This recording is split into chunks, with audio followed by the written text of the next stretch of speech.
السلام علیکم ورحمۃ اللہ وبرکاتہ۔ عزیز طلباء و طالبات، آج ہم جو نظم پڑھنے جا رہے ہیں اس کا نام ہے داستان شہزادے کی۔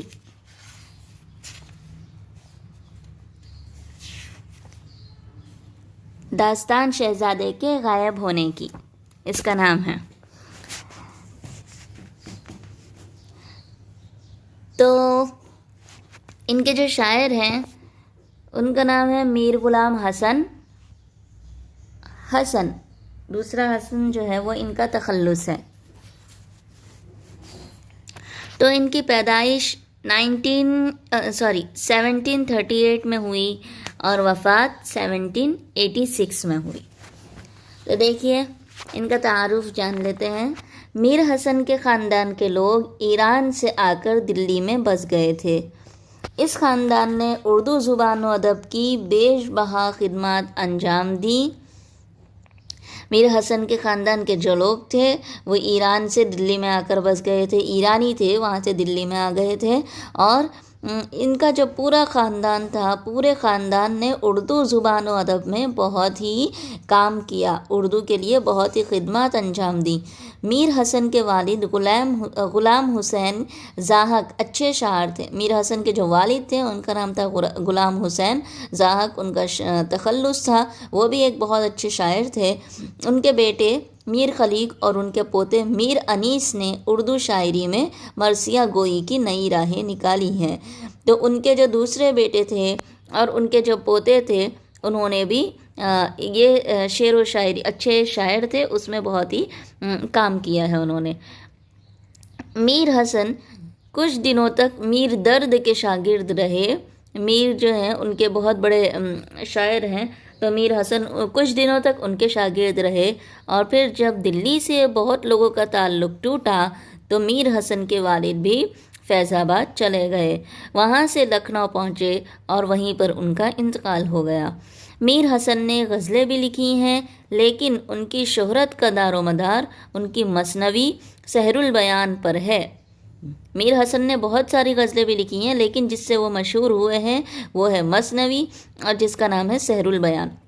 یہ مثنوی میر حسن نے انتقال سے کچھ ہی پہلے مکمل کی تھی۔ سحر البیان کی شہرت اور مقبولیت کے سامنے دوسرے بہت سے شعراء کی مثنویاں اور خود میر حسن جو کہ ان کے استاد تھے، دوسری مثنویاں مانند پڑ گئی ہیں، پھیکی پڑ گئی ہیں۔ ان کے جو مثنوی تھی اس کے سامنے بڑے بڑے شاعروں کی مثنوی پھیکی پڑ گئی ہے۔ منظر نگاری، واقعہ نگاری اور کردار نگاری کو دلچسپ اور متحرک شکل میں پیش کرنے اور کہانی کو مربوط طریقے سے بیان کرنے میں میر حسن کو خاص مہارت حاصل تھی۔ منظر نگاری جو ہوتی ہے، جو ایک منظر بتانا، کسی چیز کا واقعہ بتانا، اور کردار اس کے جو ہوتے ہیں وہ سب اس کو پیش کرنے میں ان کو بہت ہی اچھی طریقے سے مہارت حاصل تھی، بہت ہی اچھی طریقے سے وہ بیان کیا کرتے تھے۔ ان کی مثنوی مختلف اشیاء اور مظاہرے کے ذکر سے بھری ہوئی ہے۔ یہی وجہ ہے کہ مثنوی کی کہانی اگرچہ بالکل خیالی ہے، لیکن اس کے واقعات اور کردار جیتے جاگتے اور ہماری دنیا کے باسی معلوم ہوتے ہیں۔ تو بول رہے ہیں یہی وجہ ہے کہ مثنوی اگرچہ کہانی ہوتی ہے، خیال ہوتا ہے ایک، لیکن اصل میں وہ کیا ہوتا ہے، ہماری دنیا کے جیتے جاتے واقعات ہی ہوتے ہیں جو وہ کہانیوں میں بیان کرتے ہیں۔ اچھا، تو نظم کو پڑھنے سے پہلے میں آپ کو اس کا خلاصہ بتا دیتی ہوں کہ تاکہ آپ کو یہ نظم پڑھنے میں اور اچھا لگے۔ میر حسن کی یہ جو مثنوی ہے یہ تقریباً 200 سال پرانی ہوگی۔ تو اس کی خوبصورتی یہ ہے کہ اسی لیے اس کا نام رکھا گیا ہے سحر البیان، یعنی سحر کہتے ہیں جادو کو۔ تو اس مثنوی میں ایک بادشاہ کا ذکر ہے جس کی کوئی بھی اولاد نہیں ہوتی ہے۔ بڑی منتوں اور مرادوں کے بعد ایک چاند سا ٹکڑا ان کے گھر میں پیدا ہوتا ہے۔ تو نجومی جو رہتے ہیں جو بتاتے ہیں کہ یہ ہونے والا ہے، آگے یہ ہونے والا ہے، تو انہوں نے اپنے بادشاہ کو بتایا کہ اسے 12 سال تک کھلا آسمان نہیں دیکھنا چاہیے۔ اپنے بیٹے کو 12 سال تک کھلے آسمان کے نیچے بالکل مت آنے دینا، تو وہ اسی طرح سے محلوں میں چھت کے نیچے پلتا رہا، لیکن 12 سال سے پہلے ہی وہ چھت پر آ گیا تھا ایک دن 12 سال اپنی زندگی کے ختم ہونے سے پہلے ہی وہ چھت پر آ گیا، جہاں پر اس کو ایک پری نے دیکھا اور وہ اس پر عاشق ہو گئی اور اسے اڑا کر لے گئی اپنے ساتھ۔ پھر صبح جب سب لوگ اٹھے تو سب نے بادشاہ کو دیکھا، شہزادے کو غائب دیکھا، محل میں دیکھا ہی نہیں، تو پورا افراتفری مچ گئی۔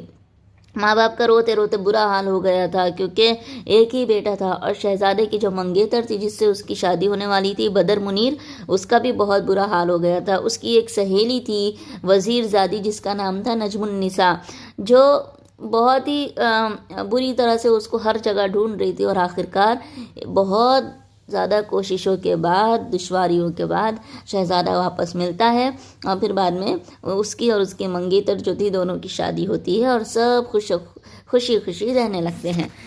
تو دیکھیے اب میں آپ کو پڑھتی ہوں، یہ آپ غور سے سنیے گا۔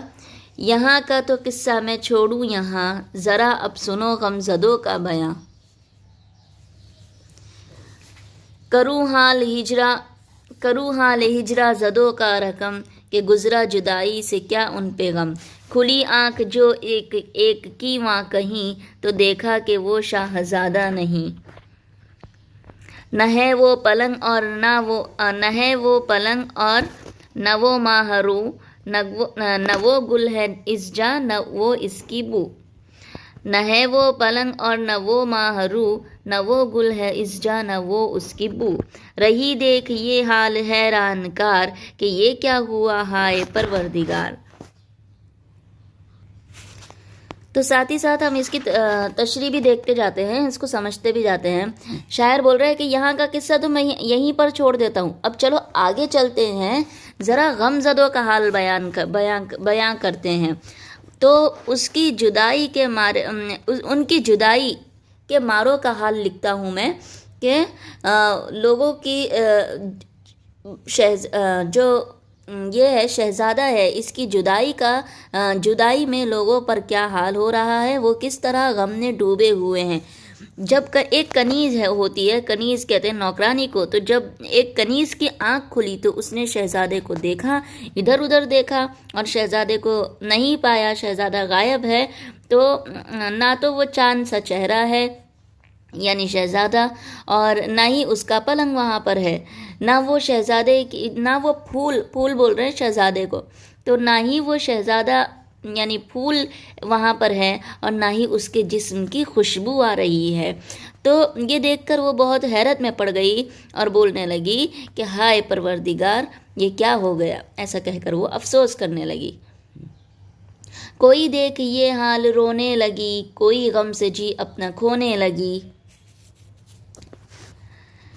کوئی بلبلاتی سی پھرنے لگی، کوئی ضعف ہو کے گرنے لگی، کوئی سر پہ رکھ ہاتھ دلگیر ہو گئی بیٹھ ماتم کی تصویر ہو، کوئی رکھ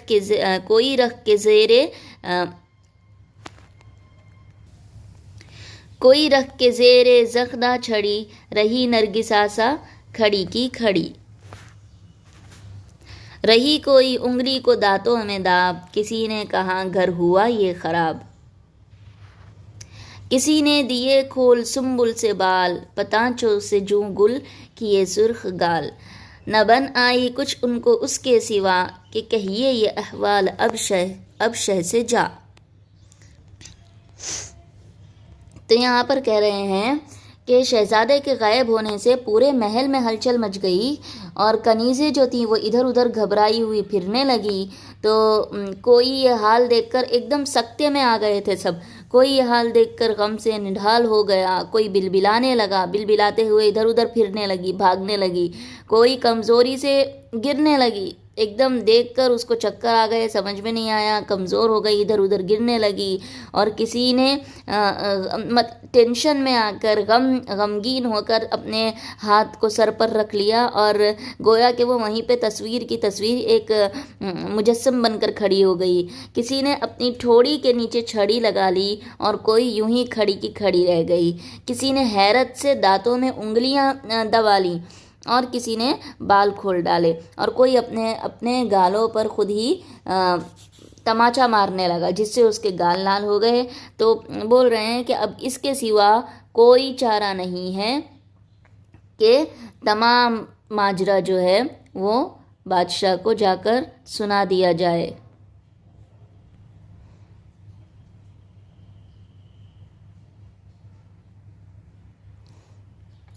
سنی شہ نے القصہ جب یہ خبر، گرا خاک پہ کہہ کے ہائے پسر، کلیجہ پکڑ ماں تو بس رہ گئی، کلی کی طرح سے بکس رہ گئی. کہا شہ نے دھاں مجھے دو پتہ، عزیزو جہاں سے وہ یوسف گیا. گئے لے دو شہے کو لبے بام پر، دکھایا کہ سوتا تھا یاں سیم پر. یہی تھی جگہ وہ جہاں سے گیا، کہاں ہائے بیٹا تو بھاں سے گیا، تو یہاں سے گیا. میرے نوجواں میں کدھر جاؤں پیر، نظر تو نے مجھ پر نہ کی بے نظیر. عجب بحر غم میں ڈبایا ہمیں، غرض جان سے تو نے کھویا ہمیں. کروں اس قیامت کا کیا میں بیاں، ترقی میں ہر دم تھا شور و فغاں. لبے بام کثرت جو یکسر ہوئی، تلے کی زمیں ساری اوپر ہوئی. شبادھی وہ جس طرح سوتے کٹی، رہی تھی جو باقی سو روتے کٹی. تو جب یہ معاملہ بادشاہ کو سنائی گئی، جب بادشاہ کو یہ خبر ہوئی کہ اس کا بیٹا نہیں مل رہا ہے، تو وہ ہائے میرا بیٹا کہتے ہوئے زمین پر گر گیا. اس نے کہا ہائے پسر. پسر فارسی لفظ ہے، اس کا مطلب ہوتا ہے بیٹا. تو ہائے میرا بیٹا کہتے ہوئے وہ گر گیا، اور ادھر اس کی ماں نے غم کی وجہ سے اپنا کلیجہ پکڑ لیا اور کلی کی طرح سے وہ مرجھا گئی. بادشاہ نے کہا عزیزو مجھے وہ جگہ بتاؤ جہاں سے میرا شہزادہ گم ہوا ہے. تو بادشاہ کے جو نوکر وزیر وغیرہ تھے وہ اس کو لے گئے اس جگہ پہ جہاں شہزادہ سویا تھا، اور جگہ بتائی کہ آپ کا بیٹا یہاں پر سویا تھا. تو جگہ دیکھ کر بادشاہ نے ایک آہ بھری اور بولا ہائے بیٹا تو یہاں سے غائب ہوا ہے، اے بے نظیر، اے میرے چاند، تو نے اپنے بوڑھے باپ کا بھی کچھ خیال نہیں کیا. اب میں کدھر جاؤں، کہاں سے تجھے تلاش کروں؟ تو نے تو ہم پر غموں کا پہاڑ توڑ ڈالا اور ہماری جانوں کو خطرے میں ڈال دیا. پھر غرض کے پورے محل میں شور مچ گیا، کوہرام مچ گیا. پھر اس جگہ پر ایک بڑی بھیڑ جمع ہو گئی. تو نیچے سارے لوگ اوپر جہاں پہنچے، نیچے کے جتنے بھی لوگ تھے، اور آدھی رات تک سب روتے رہے، اور باقی کی آدھی رات جیسے تیسے سو کر اور جاگ کر گزر گئی. تو یہ تھا ہمارا آج کا سبق. اس کو کوشچن آنسرس آپ اچھی طرح سے یاد کر لیجیے گا. ٹھیک ہے، السلام علیکم ورحمۃ اللہ وبرکاتہ.